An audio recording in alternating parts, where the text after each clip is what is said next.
আসসালামু আলাইকুম ওরহমতুল্লাহি ওবরকাতুহ। ব্যারিস্টার সাহেবের কথাগুলো শুনে যাবেন, পুরো কি তথ্য দিলেন সব কথাগুলো শুনে যাবেন। আর ভালো লাগলে ভিডিওটা লাইক করেন, সম্পূর্ণ ভিডিও শুনে যাবেন। আওয়ামী লীগকে প্রথম পুনর্বাসন করেছে, রক্ত দিয়ে শহীদ প্রেসিডেন্ট জিয়াউর রহমানকে এটা ঋণ শোধ করতে হয়েছে। জাতীয় পার্টি দ্বিতীয়বার আওয়ামী লীগকে পুনর্বাসন করেছে, জাতীয় পার্টি নাই হয়ে গেছে, 6 টুকরা হয়ে গেছে পিজার মতো, এখন নাই এটা। তৃতীয়বার জামাত আওয়ামী লীগকে পুনর্বাসন করেছে 94, 95, 96 সালে।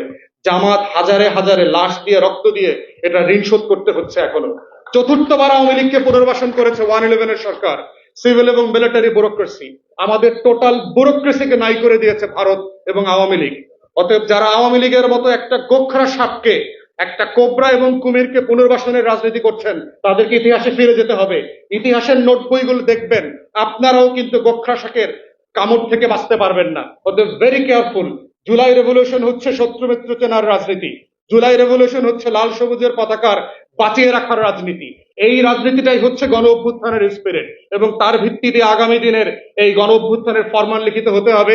সেই আহ্বান রাখিয়ে